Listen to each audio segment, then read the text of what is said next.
co-powered by Tecno।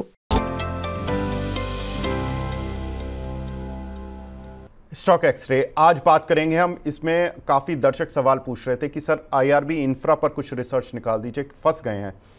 तो इसको हमने सोचा कि इसको पढ़ लेते हैं और कंपनी में क्या कुछ चल रहा है, कंपनी के शेयर का प्रदर्शन कैसा रहा। जून 2023 में इस शेयर की प्राइस रेंज थी 26 से 29 के बीच में, और जून 2024 में इस शेयर ने अपना उच्चतम स्तर लगाया 78 रुपये 15 पैसे का।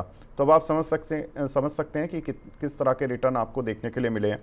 अब जाहिर सी बात है कि 26 से 29 की रेंज में ज़्यादातर लोग तो नहीं होंगे, उन्होंने ऊपर चलते में ही कुछ राइट किया होगा, कुछ लोग पैसा बनाकर भी निकले होंगे, कुछ लोग अब 78 से चूँकि 60 रुपये की रेंज पर आ गया शेयर तो थोड़ा फंस भी गए हैं। शेयर अपने उच्चतम स्तर से चूँकि 20% नीचे आ चुका है। अब अगर देखें तो जो खबर आई थी कि प्रमोटर ने कुछ अपना स्टेक बेचा था जिसकी वजह से शेयर नीचे आया, डेफिनेट सी बात है, लेकिन कंपनी के फंडामेंटल क्या है वो भी देख लेते हैं। Q1 नतीजे तो कंपनी के अनुमान के मुताबिक रहे, एबिटा मार्जिन्स कंपनी के 45% के ऊपर है, ये एक पॉजिटिव बात है।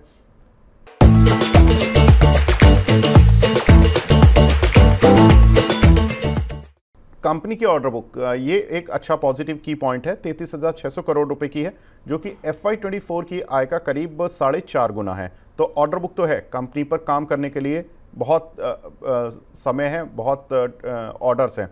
साथ ही कंपनी ने 2 लाख करोड़ के ऑर्डर के टेंडर भी भरे हुए हैं, यानी कि बिड की हुई है।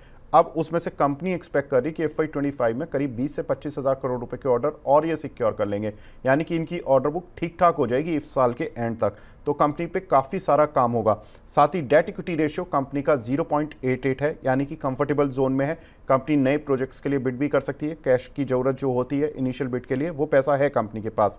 लेकिन कंपनी का जो ग्रॉस डेट है वो करीब 12,100 करोड़ रुपये का, नेट कैश करीब कंपनी पर 230 करोड़ रुपये का है। कंपनी टोल कलेक्शन करती है, उसमें अगस्त महीने का भी इन्होंने डेटा दिया जिसमें कि 20% की ग्रोथ आती हुई दिखाई दी। कंपनी का जो Q1 में जो टोल कलेक्शन था वो करीब 1500 करोड़ के पार था, जिसमें कि 30% से ज़्यादा की बढ़त देखने के लिए मिली थी। Company BOT segment, build operate transfer में करीब 25% का मार्केट शेयर रखती है, तो एक one of the finest company है इस पर्टिकुलर सेगमेंट की। वैल्यूएशन को लेकर जरूर सवाल दिल में उठ सकते हैं, क्योंकि कंपनी की FY24 में EPS केवल 1 रुपये थी और PTE मल्टीपल करीब 60 से 62 के रेट पर चल रहा है। लेकिन FY25 में कंपनी की अनुमानित EPS 1 रुपये 60 पैसे, FY26 में अनुमानित EPS करीब 2 रुपये है। जनरली हम अक्टूबर-नवंबर के आसपास जब आते हैं तो हम FY26 की अर्निंग को डिस्काउंट करना शुरू कर देते हैं। तो यानी कि अगर हम 2 रुपये की EPS को डिस्काउंट कर चलें तो काउंटर 30 से 31 के मल्टीपल पर है। ये जो एस्टीमेट्स हैं EPS के, ये मोतीलाल ओसवाल की रिपोर्ट के आधार पर लिए गए हैं। शेयर की बुक वैल्यू अभी करीब 22 रुपये 80 पैसे है। कुछ एक नेगेटिव बातें जो कि कंपनी में चल रही हैं या पूरे सेक्टर में हमने आती हुई देखी कि 20 किलोमीटर तक के एरिया में अगर आप जाते हैं तो टोल टैक्स नहीं देना पड़ेगा। ये सरकारी नीतियां थोड़ी सी डिस्टर्ब कर सकती हैं। साथ ही इस कंपनी को जॉइंट वेंचर कंपनीज में थोड़ा सा कुछ नुकसान हो रहा है। FY25 में कंपनी को 150 करोड़ रुपए का नुकसान इन जॉइंट वेंचर कंपनीज से हो सकता है, लेकिन 150 करोड़ रुपए का ये नुकसान झेलने के बाद भी कंपनी नेट प्रॉफिट में ही रहेगी, कंपनी की ग्रोथ रहेगी, कंपनी की EPS भी बढ़ेगी इस साल में। लेकिन वो नुकसान कंपनी के प्रॉफिट को, जो प्रॉफिट आ सकता था, उसको थोड़ा कम कर रहा है। अब ब्रोकरेज हाउसेस के टारगेट, मोतीलाल ओसवाल तो न्यूट्रल हैं, उन्होंने तो 61 रुपये का टारगेट दिया है। लेकिन हमने सुबह विनीत सर से बात की, जो वेंचुरा सिक्योरिटीज़ के हेड ऑफ रिसर्च हैं, उनसे हमने पूछा कि सर ये जो टोल की नीति है जो सरकार ने चेंज की है, इसका कुछ इम्पैक्ट होगा? उन्होंने कहा कोई इम्पैक्ट नहीं होगा, क्योंकि ये गवर्नमेंट कंपनीज़ पर ज़्यादा लागू हो रही है, प्राइवेट कंपनीज़ को कोई नुकसान नहीं देगी। दूसरा कि एक सिस्टम में लीकेज थी, इस लीकेज को दूर किया जा रहा है गवर्नमेंट की तरफ से, तो इसमें कोई खराबी नहीं है। लेकिन उन्होंने जो टारगेट दिए, उनका मानना है कि जो प्रमोटर ने जो हाल में स्टेक घटाया था वो थोड़ा सा नेगेटिव है, जिसकी वजह से उनके टारगेट्स करीब 70 रुपये के हैं। रवि सर, आप कैसे देखते हैं सर आईआरबी इंफ्रा को? अरे भैया आप तो गूगल हो आपको सलाम है, क्योंकि इतनी डीप रिसर्च के पॉइंट को 1-2 मिनट में कहना बहुत बड़ी बात है। आप रिपीट कर करके सुनिएगा, पॉइंट नोट करिएगा, ये मेरी आपसे रिक्वेस्ट है।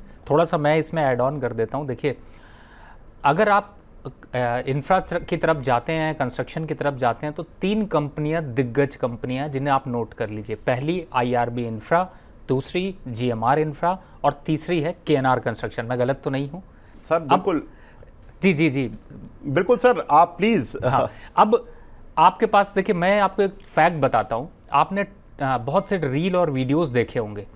अब आपको यहाँ पर एक चीज़ बताता हूँ, मैंने जाकर पॉलिसी पढ़ी।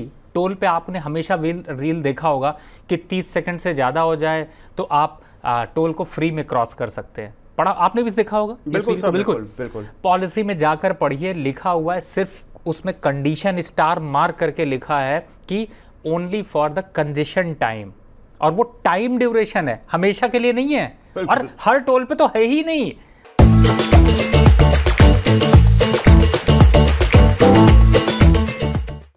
तो आप समझ रहे हो ये रील का भ्रम कितना भयानक है, और इसकी वजह से कितने लोग जाके झगड़ा कर रहे होते, अपना मूड खराब कर रहे होते। मत करिए, जाके टोल दीजिए, बढ़िया है, चैन से जाइए, सफर करिए, उसका मजा लीजिए। क्यों ऐसा कह रहा हूं? क्योंकि पॉलिसीज में छोटे छोटे चेंजेस होते हैं। IRB इंफ्रा जो अभी बता रहे थे, उस पर अगर जाते हैं, देखिए मैं जब तक ये देख रहे थे, मैं आपको 1 साल का रिटर्न बताता हूँ। 1 साल का रिटर्न है 89.55, अप्रॉक्सीमेट 90%।